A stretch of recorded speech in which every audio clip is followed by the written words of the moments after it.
ونستغفره ونؤمن به ونتوكل عليه ونعوذ بالله من شرور أنفسنا ومن سيئات أعمالنا من يهده الله فلا مضل له ومن يضلله فلا هادي له وأشهد أن لا إله إلا الله وحده لا شريك له وأشهد أن سيدنا وسندنا ونبينا ومولانا محمدا عبده ورسوله صلى الله تعالى عليه وعلى آله وصحبه وبارك وسلم تسليما كثيرا أما بعد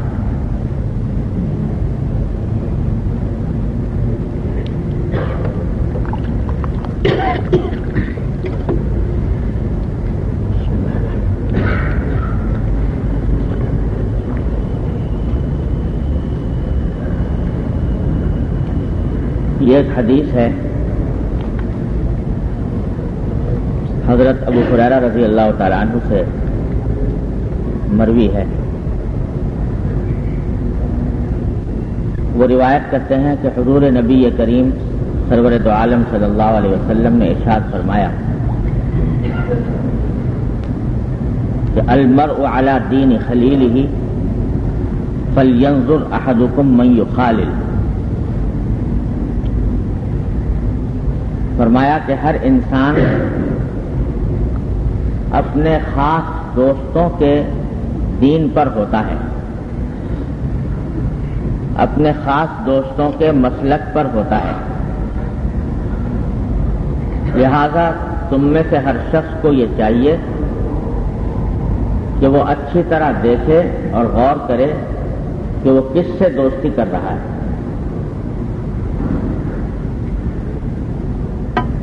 یہ ہے حدیث نبی کریم سرور دو عالم صلی اللہ علیہ وسلم کی، اور اس میں پہلے تو ایک تجربے کی بات، واقعے کی بات بتائی گئی ہے کہ انسان اپنے دوستوں کے دین پر ہوتا ہے. اس کے دو معنی ہیں. ایک مطلب تو اس کا یہ ہے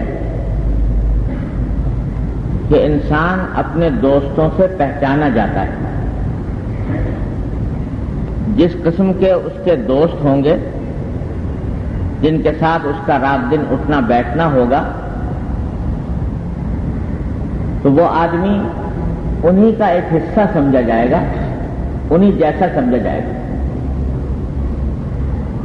اگر اٹھنا بیٹھنا نیک لوگوں کے ساتھ ہے، دیندار لوگوں کے ساتھ ہے، اللہ کا خوف رکھنے والوں کے ساتھ ہے،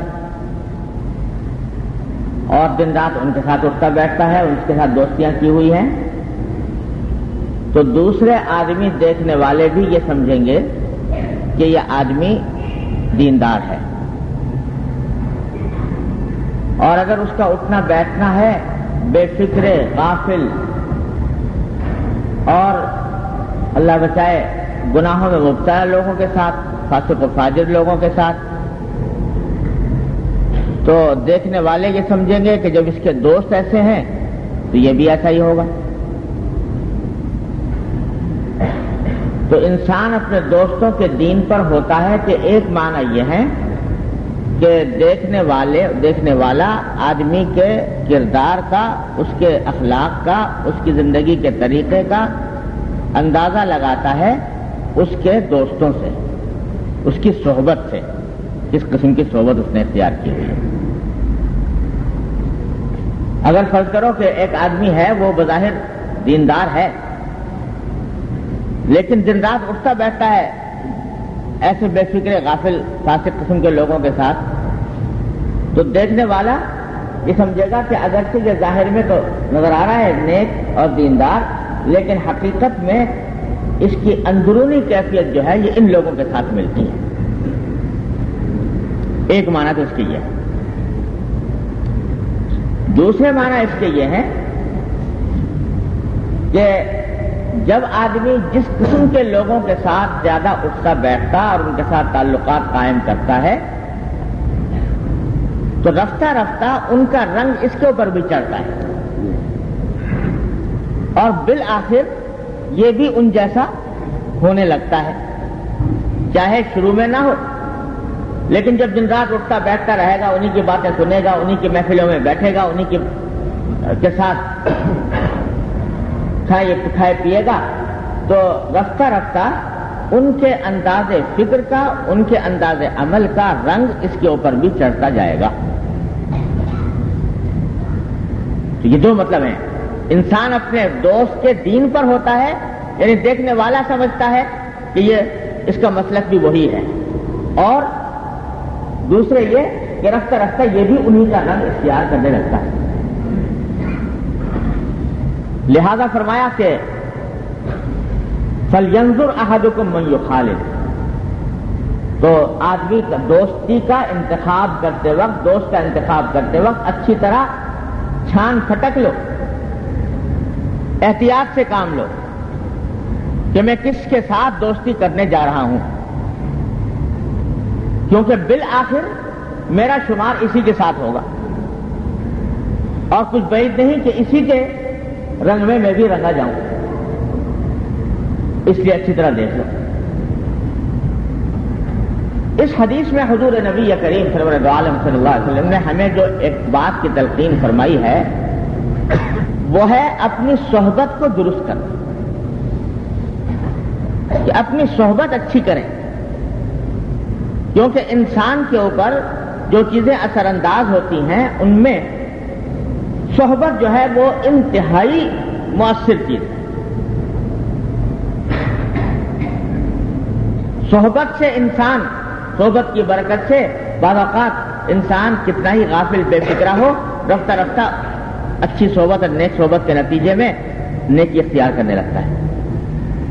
صحبت خراب ہو تو کتنا ہی نیک ہے لیکن کسی نہ کسی وقت ان کے طریقے کو اختیار کر لے گا اور برائی کی، کم از کم برائی کی شناخت اس کے دل میں کم ہو جائے گی۔ اسے صحبت کا حکم دیا، اس کو درست کرو۔ قرآن کریم نے بھی بکثرت اس کی تاکید فرمائی ہے، مختلف انداز سے، مختلف اسلوب سے فرمایا کہ یا ایھا الذین آمنوا اتقوا اللہ وکونوا مع الصادقین، اے ایمان والو تقوی اختیار کرو، اور تقوی اختیار کرنے کا طریقہ یہ ہے کہ صادقین کی صحبت اختیار کرو۔ صادقین جو سچے ہوں، بات کے سچے، عمل کے سچے، عقیدے کے سچے، عبادات کے سچے، معاملات کے سچے، یعنی خود متقی ہوں، ان کی صحبت اختیار کرو۔ آج کل ایک مستقل فن بن گیا ہے تعلقات عامہ، پبلک ریلیشننگ، اور یہ ایک مستقل ہنر بن گیا کہ کس آدمی کے تعلقات کتنے زیادہ ہیں، اور ان تعلقات میں بنیادی بات یہ ہوتی ہے کہ کسی بڑے آدمی سے تعلق قائم کیا جائے، اور بڑے سے مراد دین کا بڑا نہیں، بڑے سے مراد مال و دولت کے اعتبار سے بڑا، جاہ و منصب کے اعتبار سے بڑا، حکومت اور ریاست کے اعتبار سے بڑا، اس کے ساتھ تعلق قائم کرنے کی فکر رہتی ہے۔ اور جو آدمی جتنے بڑے لوگوں کے ساتھ تعلقات قائم کرے اتنا ہی بڑا کامیاب سمجھا جاتا ہے تعلقات عامہ میں، اور یہ پتہ نہیں کہ جس بڑے آدمی کے ساتھ تعلق قائم کرنے جا رہا ہوں اس کے دین کی حالت کیا ہے، اور کہیں ایسا تو نہیں کہ اس کے حالات کے ساتھ، اس کے ساتھ اٹھنے بیٹھنے کو زیادہ کر کے میں اپنے دین کو خراب کر رہا ہوں، اس کی فکر نہیں۔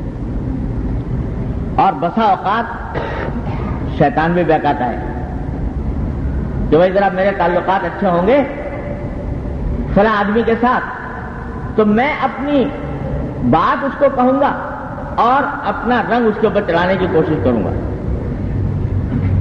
ابھی خود اپنے اوپر تو رنگ چڑھا نہیں اور دوسرے کے اوپر رنگ چڑھانے کے لیے چل پڑتا ہے، شیطان یہ دھوکہ دیتا ہے۔ نتیجہ یہ کہ وہ کچا رنگ تو اتر جاتا ہے اور ادھر کا رنگ چڑھ جاتا ہے۔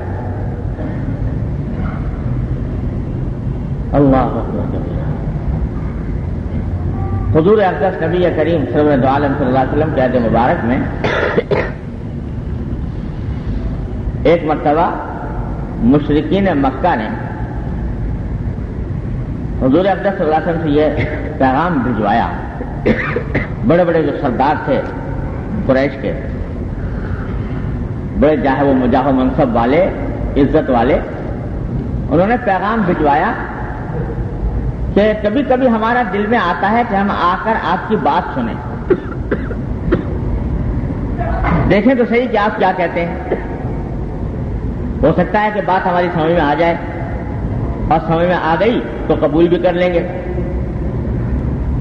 لیکن جس وجہ سے ہم آپ کے پاس نہیں آتے اس کی وجہ یہ ہے کہ آپ کے ارد گرد جو لوگ رہتے ہیں وہ بڑے تھرڈ کلاس قسم کے ہیں،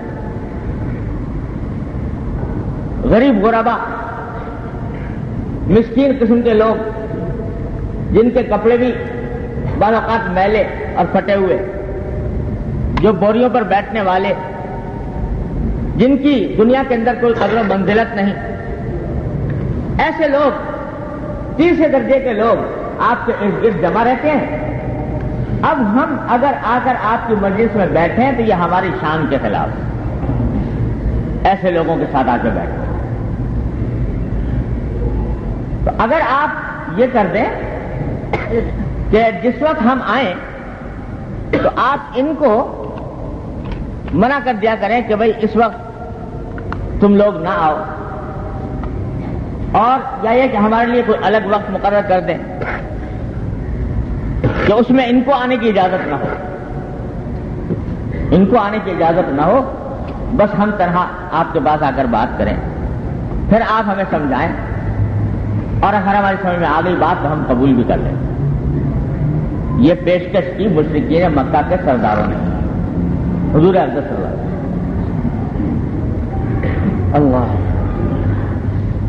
اب حضور اقدس صلی اللہ علیہ وسلم کے سامنے ایک کشمکش آئی. کشمکش یہ کہ ایک طرف یہ بات گوارا نہیں کہ یہ پکے سچے مسلمان جنہوں نے اپنی کشتیاں جلا کر میرا ساتھ دیا ہے، اور جن لوگوں نے محض اللہ کی خاطر وہ میری مجلس کے اندر آتے ہیں، میرے پاس آتے ہیں، ان کو یہاں سے ہٹا دیا جائے یا ان کو منع کر دیا جائے کہ آپ نہ آئیں یہاں پر، یہ بات بھی گوارا نہیں. دوسری طرف نبی کریم صلی اللہ علیہ وسلم کی شفقت امت کے اوپر ایسی ہے کہ آپ چاہتے ہیں کہ جس کسی کو بھی کھینچ کر جہنم سے نکال لوں اور جنت کے راستے پر لگا دوں تو غنیمت ہے. اور یہ خیال بھی آتا ہوگا شاید کہ ہو سکتا ہے کہ یہ لوگ اس وقت تو آئیں اور کہہ رہے ہیں کہ آپ بات سنیں گے اور مانیں گے، تو ہو سکتا ہے اللہ تبارک و تعالیٰ ان کے دل میں بات ڈال دے اور ایمان ان کے دل میں گھر کر جائے، تو کل کو ان کا یہ مطالبہ بھی خود بخود ختم ہو جائے گا. اگر ایمان دل میں بیٹھ گیا، راسخ ہو گیا، تو پھر یہ مطالبہ بھی خود بخود ختم ہو جائے گا. پھر یہ جو ان کے دماغ میں تکبر ہے کہ غریبوں کے ساتھ نہیں بیٹھ سکتے، وہ بھی ختم ہو جائے گا. لہذا اگر ایک دو مرتبہ ایسا کر لیں تو شاید کوئی حرج نہ ہو.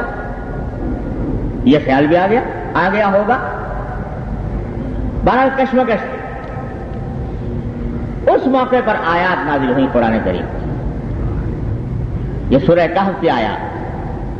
فرمایا وَاصْبِرْ نَفْسَكَ مَعَ الَّذِينَ يَدْعُونَ رَبَّهُمْ بِالْغَدَاةِ وَالْعَشِيِّ يُرِيدُونَ وَجْهَهُ وَلَا تَعْدُ عَيْنَاكَ عَنْهُمْ تُرِيدُ زِينَةَ الْحَيَاةِ الدُّنْيَا وَلَا تُطِعْ مَنْ أَغْفَلْنَا قَلْبَهُ عَنْ ذِكْرِنَا وَاتَّبَعَ هَوَاهُ وَكَانَ أَمْرُهُ فُرُطًا. فرمایا اللہ تبارک و تعالیٰ کہ وَاصْبِرْ نَفْسَكَ مَعَ الَّذِينَ يَدْعُونَ رَبَّهُمْ، اپنے آپ کو باندھ کر رکھیے. لفظ استعمال فرمائے، اپنے آپ کو باندھ کر رکھیے ان لوگوں کے ساتھ جو اپنے پروردگار کو پکارتے ہیں صبح اور شام. جو لوگ صبح اور شام اللہ جل جلالہ کی طرف متوجہ ہیں، اللہ کا ذکر کرتے ہیں، اللہ کو پکارتے ہیں، ان کے ساتھ اپنے آپ کو باندھ کر رکھیے. یریدون وجہہ، جو اس پکارنے سے صرف اللہ کی رضامندی چاہتے ہیں. ولا تعد عیناک عنہم، اور ایسا نہ ہو کہ آپ کی آنکھیں ان سے متجاوز ہو جائیں،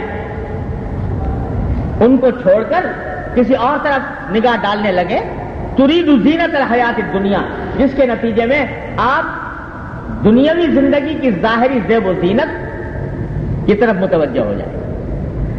یہ لوگ زیب و زینت والے لوگ ہیں اور یہ آ جائیں گے تو اس سے اسلام کا نفع ہوگا یا فائدہ ہوگا.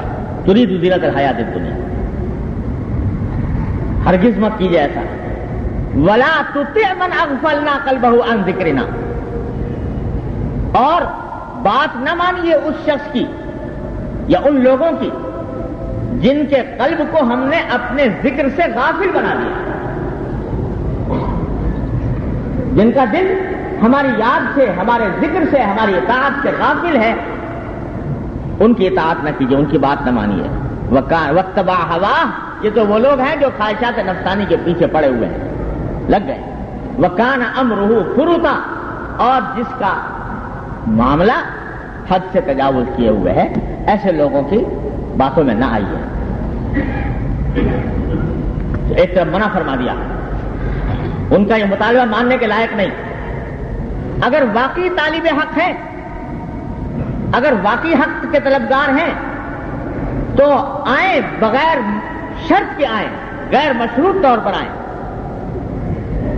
یہ شرطیں لگا کر آنا کہ پہلے فلاں کو ہٹا دو، فلاں کو ہٹا دو، یہ طلب کی علامت نہیں.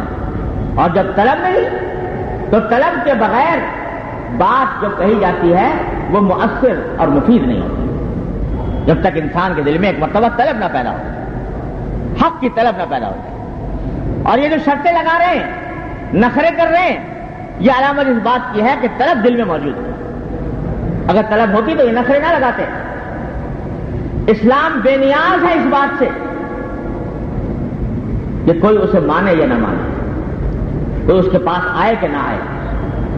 حق اس بات سے بے نیاز ہے. کسی کو 100 مرتبہ اپنی زندگی اور آخرت درست کرنے کی فکر ہو تو غیر مشروط طور پر آ جائے، اور کوئی شخص اگر بے فکر ہے تو اللہ تعالیٰ اس سے زیادہ بے فکر ہے. اس واسطے منع کر دیا. حالانکہ بظاہر ایک حکمت وغیرہ تھی، نہیں کچھ مجھ جیسا مولوی ہوتا تو تعویل کر لیتا کہ بھائی چلو ایک مرتبہ ہی تو ہے نا، یہ بے تکلف لوگ ہیں، ان سے کہتے ہیں کہ ذرا ہٹ جاؤ. اور یہ لوگ ہیں ذرا بااثر قسم کے لوگ ہیں، ایک مرتبہ آ کر بات سن لیں، ہو سکتا ہے مان جائے. منع فرما دیا اللہ تبارک و تعالیٰ. اور منع فرمانے کے ساتھ جو لفظ استعمال فرمایا وہ میں اصل میں سنانا چاہتا تھا، وہ یہ کہ اپنے آپ کو باندھ کر رکھو ان لوگوں کے ساتھ جو اللہ کو یاد کرتے ہیں صبح اور شام اور اللہ کی رضا. کس کو حکم دیا جا رہا ہے؟ یہ نبی کریم سرور عالم صلی اللہ علیہ وسلم. یعنی آپ کو بھی حکم یہ دیا جا رہا ہے کہ آپ اپنی صحبت درست کیجئے، درست رکھیے، کہ ایسے لوگوں کے ساتھ اپنا بیٹھنا رکھیے جو اللہ کی یاد جن کے دلوں میں بسی ہوئی ہے، جو اللہ کی رضامندی کے طلبگار ہیں، جو اللہ کی خوشنودی کے طلبگار ہیں. جب آپ کو یہ حکم دیا جا رہا ہے تو ہمہ شمہ کس شمار کتار میں ہمارے لیے تو بطریق اولا یہ حکم ہوا کہ حق الامکان اپنے آپ کو باندھ کر رکھو ان لوگوں کے ساتھ جو جن کے صحبت درست ہے، جن کے دلوں میں تقویٰ ہے، جن کے دلوں میں اللہ کا خوف ہے، ان کے ساتھ باندھ کر رکھو. کیونکہ صحبت وہ چیز ہے جو انسان کو کہیں سے کہیں پہنچا دیتی ہے. اچھا خاصا آدمی صحبت خراب ہو جائے چند دنوں میں پھسل جاتا ہے. اللہ تبارک و تعالیٰ صحبت نے یہ تعبیر رکھی ہے. تو اس واسطے یہ ساری یہ قرآن کی آیت اور یہ حدیث ہمیں متوجہ کر رہی ہے اپنی صحبت سے درست کرنے کا، کہ اپنا خصوصی اٹھنا بیٹھنا. دیکھو ایک تو ہوتے ہیں کہ آدمی ضرورت کے تحت کسی سے ملنا پڑ جاتا ہے. ایک آدمی تاجر ہے، اس کو باہر بیٹھ کے اپنا سامان بیچنا ہے، اس میں نیک آدمی بھی آئے گا، صادق فاضل بھی آئے گا، اس کو ہر ایک کے ساتھ کچھ نہ کچھ تعلق قائم کرنا پڑے گا. تو ایک تو یہ ضرورت کا تعلق ہے. کوئی آدمی ملازم ہے، کوئی ملازمت کرتا ہے، اس کا افسر ہے، اس کا ماتحت ہے، وہ ہر طرح کے لوگ ہوں گے، اس میں نیک بھی ہوں گے، بد بھی ہوں گے، تعلقات قائم کرنے پڑتے ہیں، لیکن یہ تعلقات ہوتے ہیں ضرورت کی حد تک، وہ ضرورت کی حد تک تعلقات قائم کرنے میں کوئی مذائقہ نہیں، لیکن ایک ہے خصوصی تعلق دوستی کا، اٹھنے بیٹھنے کا، کہ وہ ہم نوالا ہم پیالہ بنے ہوئے ہیں، ان کے ساتھ نشستیں ہو رہی ہیں، ان کے ساتھ گفتگو ہو رہی ہے، ان کے ساتھ علاوہ ضرورت کے اوقات کے بھی ملنا جلنا ہو رہا ہے، وہ ہمارے گھر آ رہے ہیں، ہم ان کے گھر جا رہے ہیں۔ تو یہ تعلقات جو ہیں، یہ خصوصی تعلقات، ان کے بارے میں کہا جا رہا ہے کہ یہ تعلقات ہونے چاہیے ایسے لوگوں کے ساتھ جن کے دل میں اللہ کے دین کی فکر ہے۔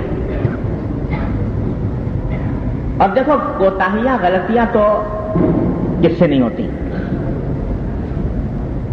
ہم میں سے کون ہے جو گناہوں سے غلطیوں سے مبرہ ہے، لیکن اصل بات جو دیکھنے کی ہے صحبت کے معاملے میں، یاد رکھیے میں اپنے بزرگوں کی بات بتا رہا ہوں کہ اصل بات دیکھنے کی یہ ہے کہ آدمی کے دل میں دین کی عظمت، محبت، اس کی فکر ہے کہ نہیں۔ فکر بڑی نعمت ہے کہ دل میں ایک فکر ہے، ایک خلش ہے کہ بھائی مجھے دین پر چلنا ہے، دین کے راستے پر چلنا ہے، اور مجھے اپنی اصلاح کرنی ہے۔ اگر کبھی غلطی ہوتی ہے تو اس پر ندامت محسوس کرتا ہے، یہ فکر ہے دل میں۔ اور ایک ہے غفلت، العیاذ باللہ، بڑی بلا ہے غفلت، کہ بے فکری سے زندگی گزار رہا ہے، حلال و حرام کی پرواہ نہیں ہے، حرام کام کر رہا ہے اور اس کے بارے میں کبھی حاشیہ خیال میں اس کے بارے میں کوئی ندامت پیدا نہیں ہوتی۔ جیسے حدیث میں آتا ہے کہ مومن کا حال یہ ہے کہ اگر کبھی اس سے غلطی ہو جائے، گناہ ہو جائے، تو اس کے دل میں ایک پہاڑ کھڑے ہو جاتے ہیں صدمے کے، کہ ایک ذرا سا غفلت ہو گئی یا گناہ ہو گیا تو دل میں صدمہ ہو رہا ہے، جیسے پہاڑ کھڑے ہو جاتے ہیں، حدیث میں لفظ یہ ہے، اس کے دل میں وہ پہاڑ کھڑے ہو جاتے ہیں۔ مولانا رومی اس کو فرماتے ہیں کہ گرد باغے دل خلالے کم بود، بر دل سالک ہزاراں کم بود۔ گرد باغے دل خلالے کم بود، دل کے باغ میں سے اگر ایک تنکا بھی کم ہو جائے، دل کا جو باغ ہے جو اللہ تبارک و تعالیٰ کی یاد سے آباد کیا ہے، اللہ تعالیٰ کے ذکر کے پودے اس میں اگائے ہیں، اس میں اگر ذرا سا تنکا بھی کم ہو جائے تو سالک کے دل پر ہزاراں غم ہوتے ہیں، بر دل سالک ہزاراں غم بود، کہ آج میرے دل سے یہ خیال کم ہو گیا۔ دیکھو ابو طلحہ رضی اللہ تعالیٰ عنہ نماز پڑھ رہے ہیں اپنے باغ کے اندر، اور پرندہ آ کے پھنس گیا درختوں میں، دل میں خیال یہ آ گیا نماز پڑھتے پڑھتے کہ دیکھو میرا باغ کتنا عظیم الشان ہے کہ اس کے ادھر سے لے کر ادھر تک اتنے درخت ہیں کہ پرندے کو وہاں سے نکلنے کا راستہ نہیں مل رہا۔ یہ دل میں خیال آ گیا نماز پڑھتے ہوئے۔ نماز پڑھنے کے بعد اتنا شدید صدمہ ہوا کہ میں نماز تو پڑھ رہا تھا اللہ کے لیے، متوجہ تھا اللہ تبارک و تعالیٰ کی جانب، اللہ تعالیٰ کا ذکر میں مشغول تھا، اور اس پرندے نے اپنی توجہ میری اپنی طرف کھینچ لی تو میرے دل کی دنیا برباد ہوتی۔ گرد باغ دل خلالے کم بود، بر دل سالک ہزارہ غم بود۔ نتیجہ یہ کہ پورا کا پورا باغ صدقہ کر دیا اللہ تبارک و تعالیٰ کے راستے میں، کہ اس نے میری نماز کا ایک لمحہ جو ہے وہ مجھے اللہ کے ذکر سے غافل کر دیا۔ تو مومن کا حال یہ ہوتا ہے۔ اور کافر کے بارے میں حدیث میں فرمایا کہ کافر کا حال یہ ہے، کافر اور فاسق العیاذ باللہ،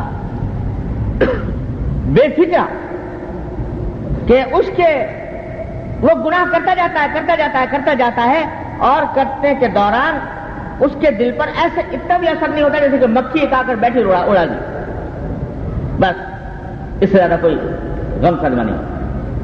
یہ ہے غفلت کا حال کہ صبح سے لے کر شام تک، شام سے لے کر صبح تک دنیا کے بنانے کے چکر میں لگا ہوا ہے، حلال و حرام کی تمیز نہیں ہے، جائز ناجائز کی فکر نہیں ہے، اور اگر گناہ ہو رہے ہیں تو ہو رہے ہیں، اس کے اوپر کوئی ندامت نہیں، کوئی صدمہ نہیں، اور اعوذ باللہ اس سے بھی آگے بڑھ کر یہ کہ اس کو صحیح ثابت کرنے کی فکر میں، کہ نہیں یہ گناہ کی نہیں ہے، یہ جائز ہے.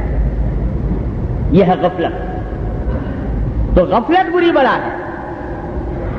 اور اسی آیت میں فرمایا وَلَا تُطِعْ مَنْ أَغْفَلْنَا قَلْبَهُ عَنْ ذِكْرِنَا، اطاعت مت کرنا ان لوگوں کی جن کے دل کو ہم نے اپنے ذکر سے غافل بنا دیا. معلوم ہے غفلت ہے بری بلا. تو غافل لوگ جو ہیں ان کی صحبت بڑی خطرناک ہے. جب ان کی صحبت میں آدمی بیٹھے گا جو غافل ہیں تو اس کے نتیجے میں ان کے عادات، ان کے اطوار، ان کے اخلاق، ان کی فکر منعکس ہوگی اس کے دل کے اوپر. اس واسطے وہ صحبت وہ ہے بچنے کی چیز. باقی اگر دل میں فکر ہے کچھ کبھی کوتاہی ہوتی ہے عمل کے اندر، لیکن دل میں فکر ہے، عظمت ہے دین کی، عظمت ہے محبت کی، محبت ہے دین کی، تو ایسے لوگوں کی صحبت اختیار کرنے میں کوئی حرج نہیں جب تک فکر موجود. تو بھائی سب سے بڑی نصیحت جو اس میں نبی کریم صلی اللہ علیہ وسلم نے فرمائی ہے وہ ہے صحبت کو درست کرنا. اور میرے والد ماجد قدس اللہ تعالیٰ سے اللہ تعالیٰ ان کے درجات بلند فرمائے، وہ یہ فرمایا کرتے تھے کہ بھائی صحبت کی درستی کا مطلب لوگ یہ سمجھتے ہیں کہ گھر سے باہر کے جو لوگ ہیں تعلق والے وہ اچھے انتخاب کریں.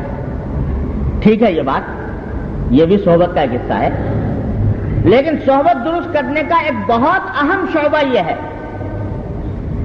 کہ خود اپنے گھر کی اصلاح کی فکر کریں. اس واسطے کہ اگر فرض کرو سب سے بڑی صحبت تو ان لوگوں کی ہے نا جو گھر میں ہیں، بیوی ہے، بچے ہیں، بہن بھائی ہیں، ماں باپ ہیں، جن سے 24 گھنٹے کا رابطہ ہے، 24 گھنٹے کا تعلق ہے. سب زیادہ تو وہ صحبت اثر انداز ہوتی ہے. تو اس واسطے صحبت اس وقت تک اچھی ہو نہیں سکتی مکمل طور پر جب تک آدمی اپنے گھر والوں کی فکر نہ کرے. اس بات کی فکر کرے کہ میری بیوی، میرے بچے، میرے گھر والے یہ بھی دین کے راستے پر آئیں.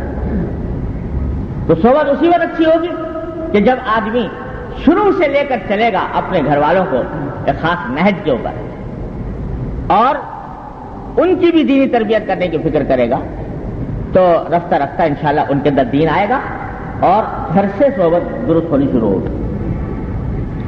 لہذا اپنے گھر کی فکر کرنے کی ضرورت. یہ بہت سے ایک آج کل خاص طور پر ایک وبا ہے کہ خود تو ہے نمازی، تہجد گزار، وظائف و اوراد کا پابند، بزرگوں سے تعلق، اولاد بالکل دوسرے راستے پہ جا رہی ہے اور جا رہی ہے اس کی پرواہ بھی نہیں ہے، فکر بھی نہیں ہے کہ کہاں جا رہی ہے. اس کی طرف سے غفلت ہے. کبھی بیٹھ کے سمجھاتا نہیں، کبھی بیٹھ کر ان کو تاکید نہیں کرتا. تو یہ بڑی خطرناک بات ہے. ہوگا یہ کہ رفتہ رفتہ اللہ بچائے یہ انہی کا رنگ پھر چڑھنا شروع ہو جائے.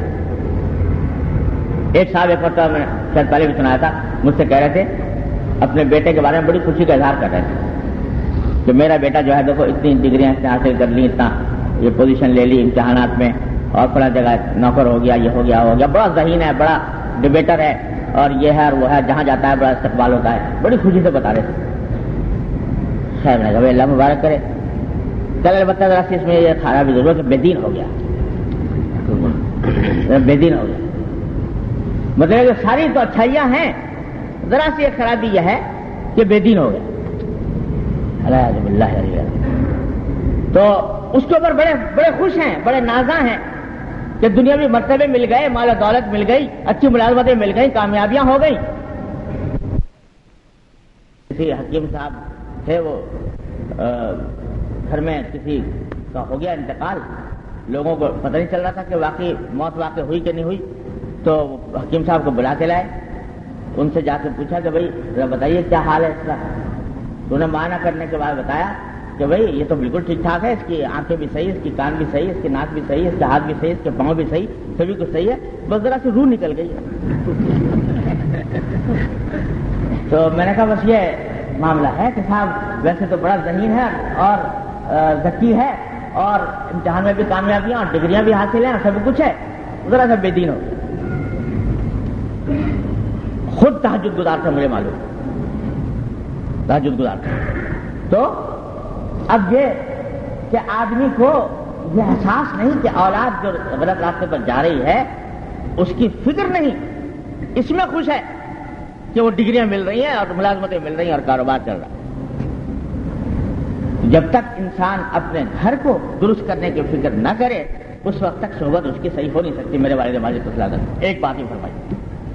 دوسری بات یہ فرمائی کہ دوسرا جو ایک بڑا اہم مسئلہ ہوتا ہے جس سے کہ صحبت پر اثر پڑتا ہے وہ ہے شادی بیاہ۔ شادی بیاہ کہ رشتہ کرتے وقت اس بات کا لحاظ نہیں کہ جہاں رشتہ کیا جا رہا ہے اس میں کوئی دین ہے کہ نہیں، سب کچھ دیکھا جا رہا ہے، لڑکا برسر روزگار ہے کہ نہیں، خوب کماتا ہے کہ نہیں، وغیرہ وغیرہ، اور اس کی فکر نہیں کہ جب لڑکی وہاں پر جائے گی اس ماحول کے اندر جا کر وہ آیا اس کا دین سلامت رہے گا کہ نہیں رہے گا۔ لڑکی کے انتخاب کے وقت سب کچھ دیکھا جا رہا ہے، اس کی شکل صورت بھی دیکھی جا رہی ہے، اس کا مال دولت بھی دیکھی جا رہی ہے، اس کا حسب نسب بھی دیکھا جا رہا ہے، لیکن یہ فکر نہیں کہ آیا اس کے اندر دین کی بھی کوئی عظمت محبت ہے کہ نہیں۔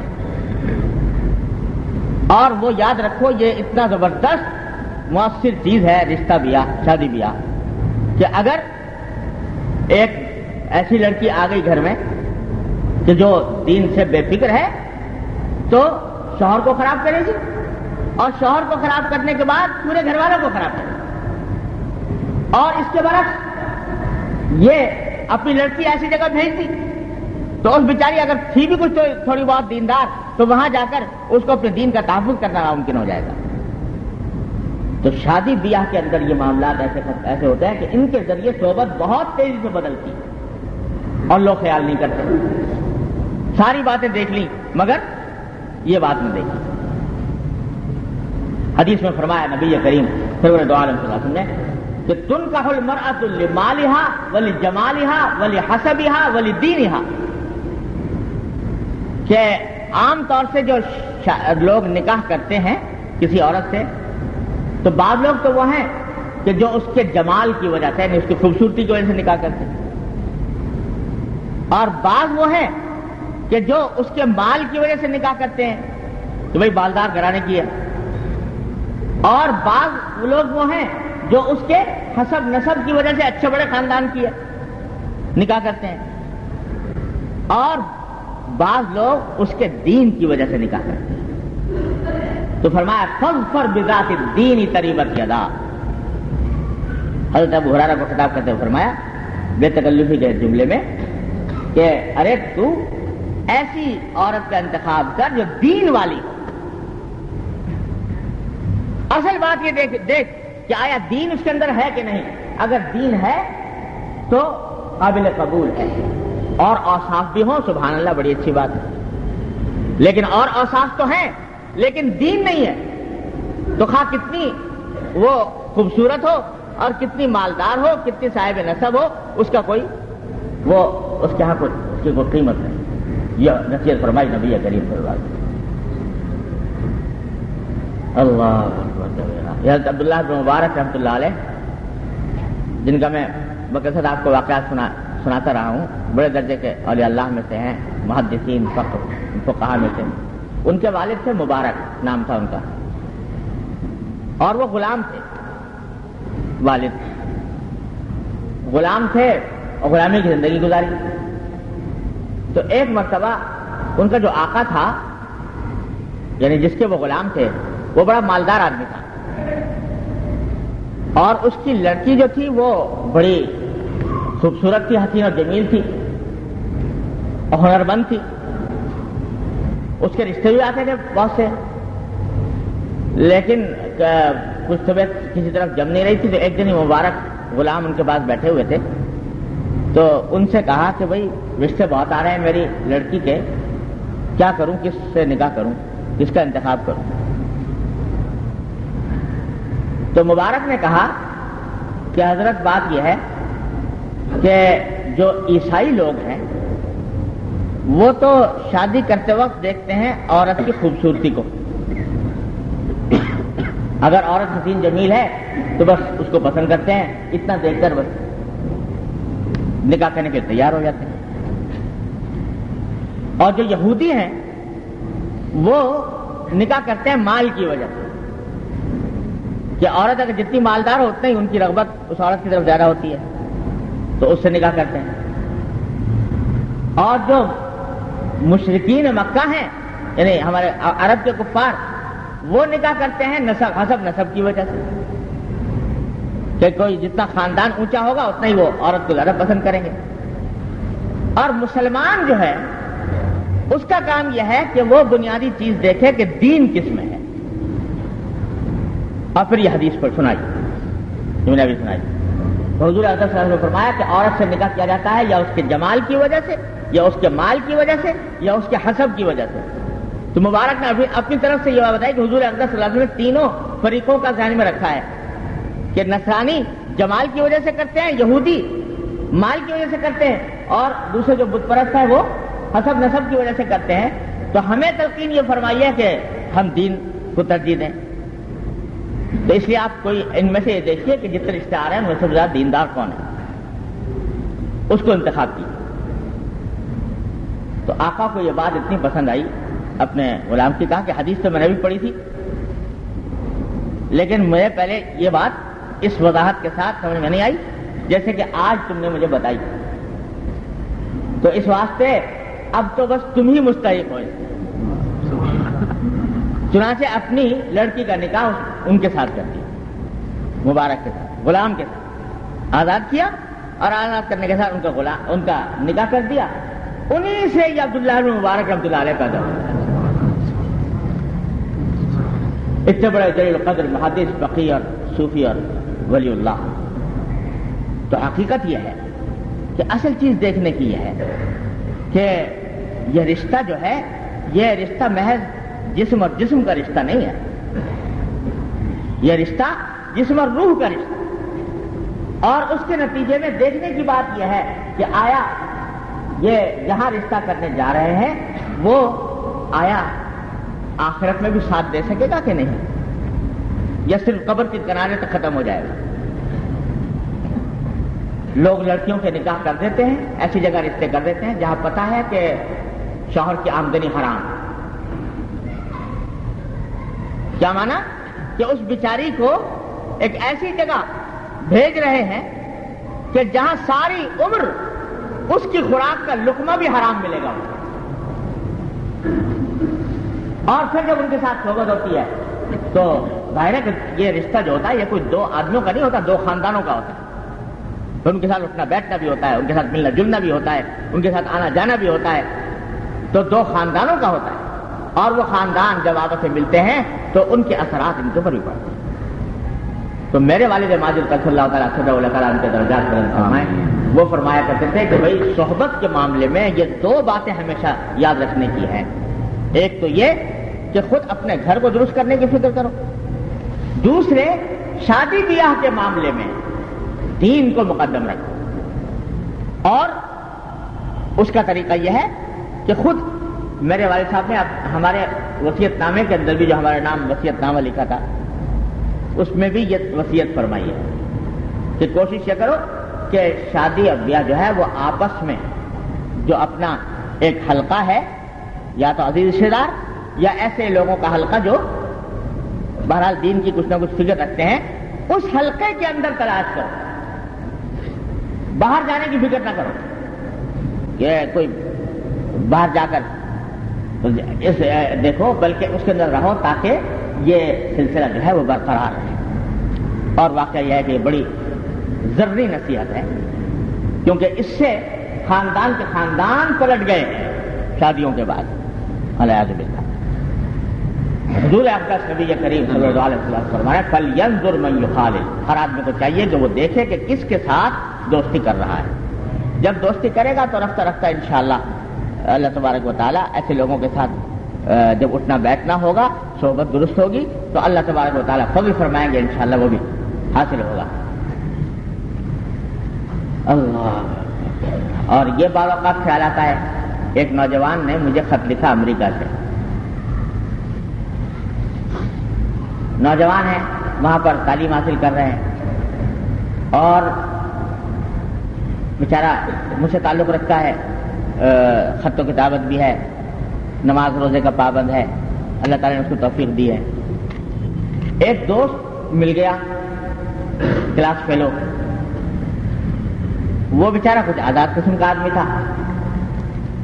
اس نے سوچا کہ میں یہ سوچ کر کہ الحمدللہ مجھے نماز واز کی توفیق ہو جاتی ہے، چلو یہ آتا ہے تو ذرا اس کو کچھ کہنے سننے کا موقع ملے گا، کوئی بات کہہ دیں گے اس کو تو شاید اس کو بھی توفیق ہو جائے. یہ سوچ کر اس کے ساتھ اٹھنا بیٹھنا شروع کر دیا.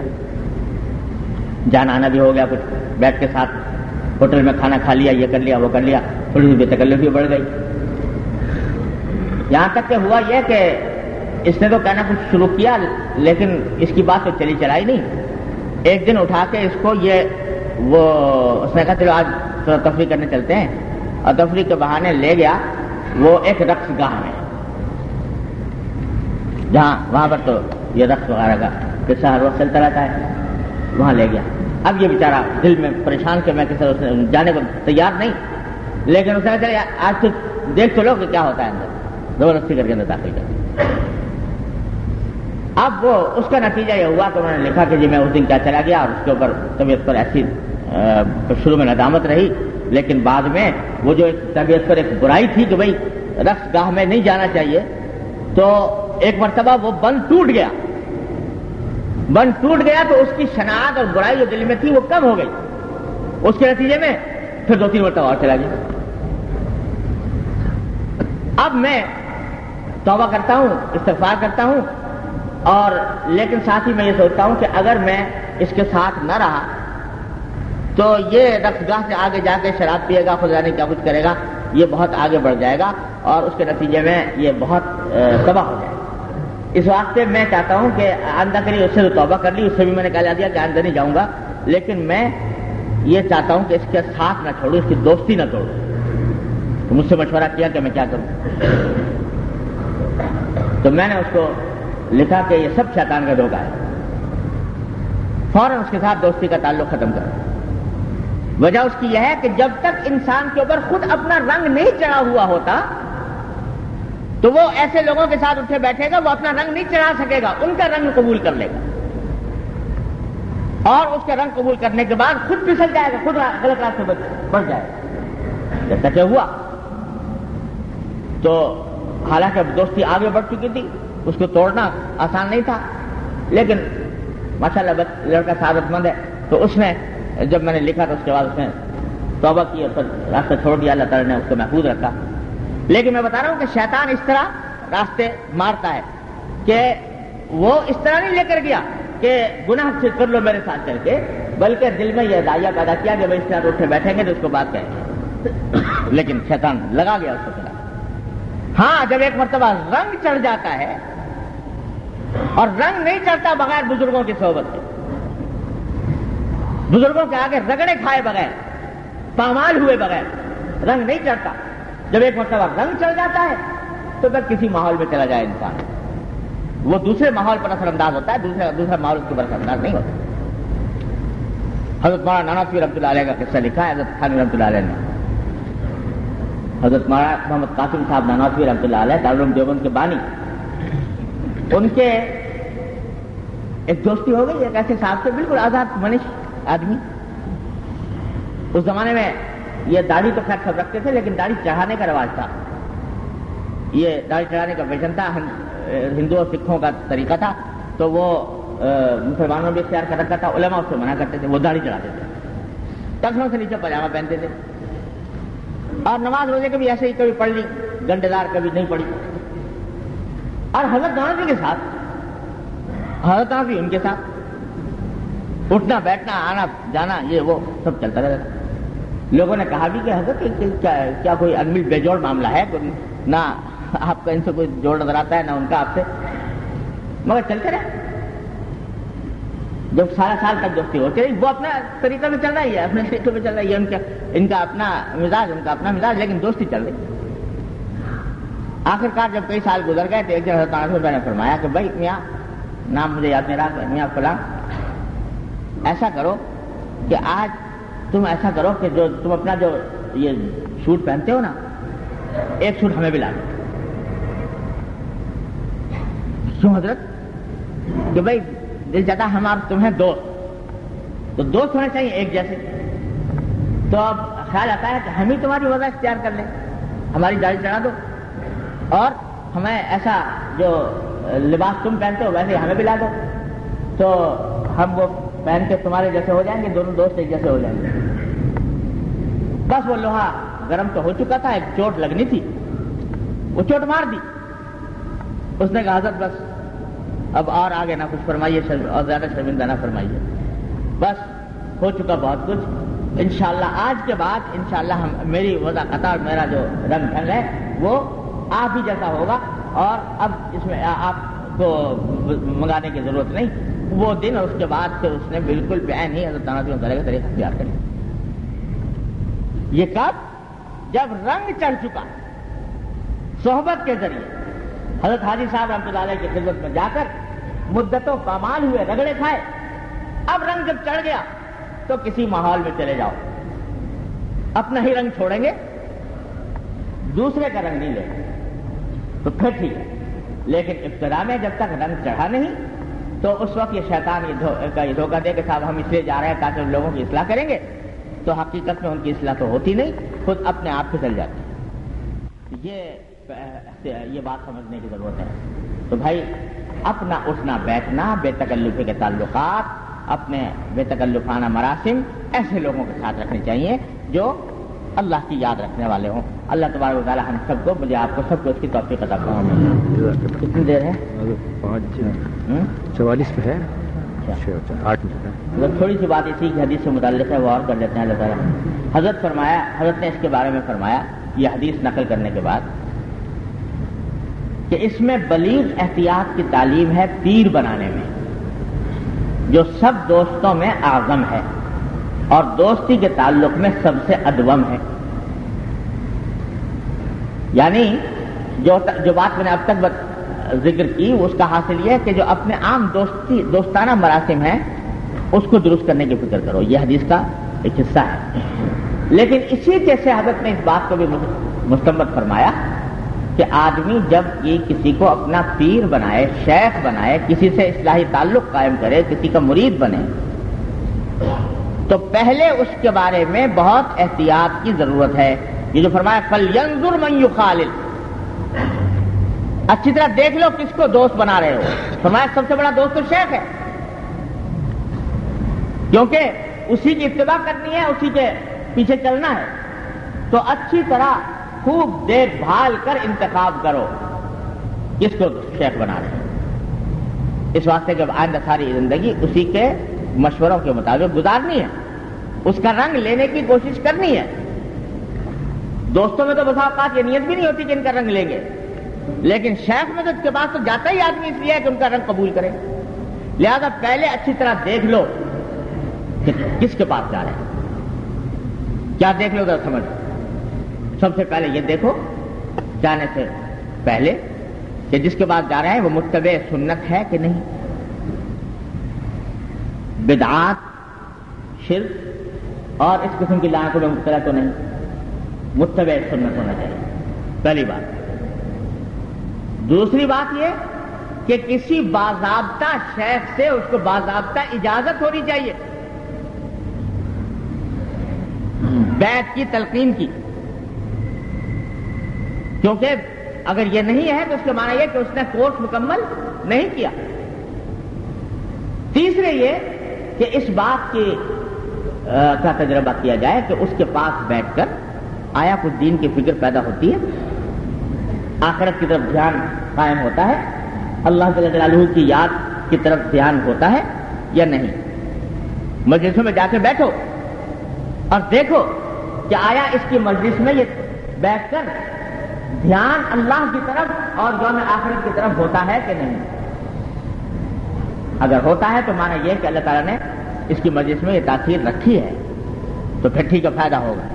لیکن اگر گئے اور جا کر کوئی فرق معلوم نہیں ہوتا, آخرت کی طرف توجہ میں کوئی اضافہ نہیں ہوتا, اللہ کی یاد میں کوئی اضافہ نہیں ہوتا, حضور نبی کریم سرور دو عالم صلی اللہ علیہ وسلم کی محبت میں کوئی اضافہ نہیں ہوتا, تو معلوم ہوا کہ یہ کچھ دنیا دار قسم کا آدمی. تو حضرت تھانوی صلی اللہ علیہ وسلم نے یہ 3 معیار بتائے. متبع سنت ہو, نمبر 2 کسی سے باضابطہ اجازت ہو، اور تیسرے یہ کہ اس کے پاس بیٹھ کر، اس کی مجلس میں بیٹھ کر آخرت کی فکر دل میں تازہ ہوتی ہو، آخرت کی طرف دھیان بڑھتا ہو، یہ علامت ہے اس کی قبولیت کی۔ تو ان 3 باتوں کو، پھر چوتھی بات میں اضافہ کرتا ہوں اس کے اوپر، جو میرا اضافہ نہیں ہے، حضرت کی باتوں کا نچوڑ ہے، کہ اس سے استفادہ ممکن ہو۔